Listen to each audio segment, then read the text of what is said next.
So I promised you a video about pains in the body and where they all stem from, and where our language can be a very good indication of the emotion that gets entangled in that certain area. Sorry, my pug is in absolutely crazyville today. I'm just going to show it. Say hello, Misha. Hi. Anyway, that's my pug. So if we look, and the thing is that regardless of the languages, what I've noticed is that in different languages that they all have a similar type of phrase that will refer to different parts of the body. A lot of stuff that happens in our chest area, so it can be anxiety, asthma is shall we say one of the most common things that happen around the chest area. It can be very much linked to a lot of heartache and grief from the past. I know there's been a lot of questioning about this, of how a lot of children have developed asthma, and as far as I know, they are changing this a lot in the medical profession. But one of the hypothesis was, shall we say, the grief that the umbilical cord was cut way too soon, that they were the minute the baby was born, the umbilical cord was being cut before they actually had fully managed to get their breath. And that was one theory I had heard that made an awful lot of sense with young children, how they can, the gasping for their first breath, because breath is our life, and then how this can actually manifest further on as a type of asthma.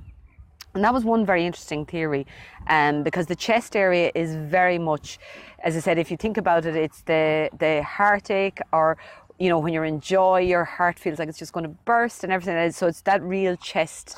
That's the emotional area of our heart chakra, if you're into chakras, or the chest area.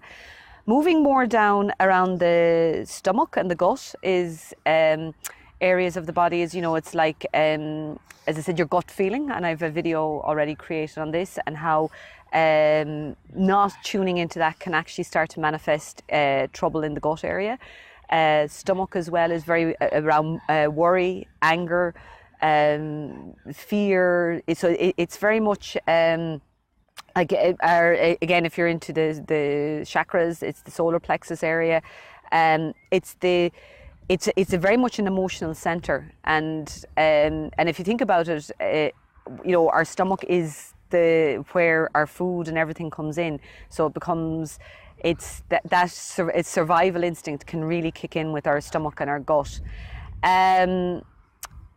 Around going back up the body a little bit, out to the shoulders. Certainly in our language here in Ireland and England, and I think it's pretty much in the American languages as well. Any English-speaking countries, you can tell me about it in yours, is the weight of the world on your shoulders, a shoulder to lean on. You've often heard "carry me, brother," is around the shoulder and the top area of the back.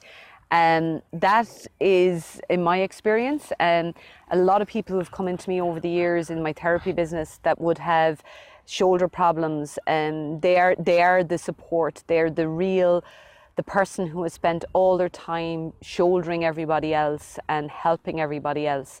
And I remember one in particular that stands out, where I was telling them about this. She had come in with frozen shoulders. She was very, very much into mindfulness and all sorts of things.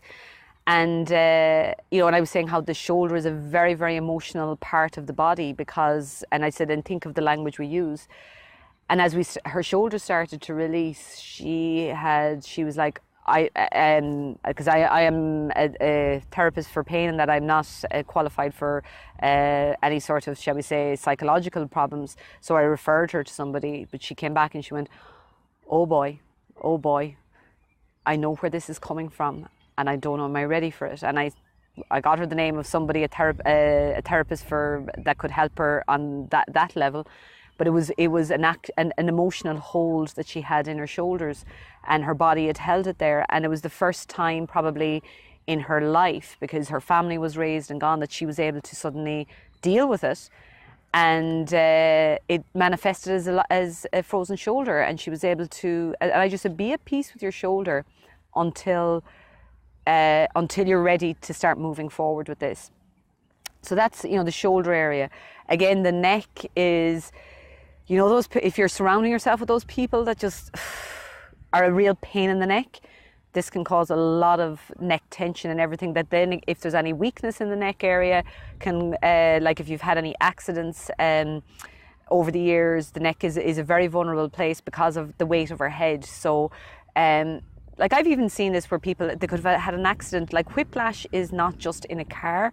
Whiplash is any sort of a fall. Like my neck is, when I think about it, because of the amount of falls I would have had off ponies, my neck is a very vulnerable area. Going down the body again, the hips, problems in the hip and tightness in the hips are very much associated with fear of moving forward and fear of, you know, some people would say it's fear of the future, but because I've dealt with an awful lot of back pain, it was, for years, I walked afraid to walk in case my back would go. And then that has become, it really has affected the flexibility of my hips, and I have to work on them all the time and everything, because that body memory and muscle memory has now gone into this protection area of our hips. And our hips are also either side of our pelvis, which again, this is where all our reproductive organs and you know, that area, which is again a very, very protected area of our body.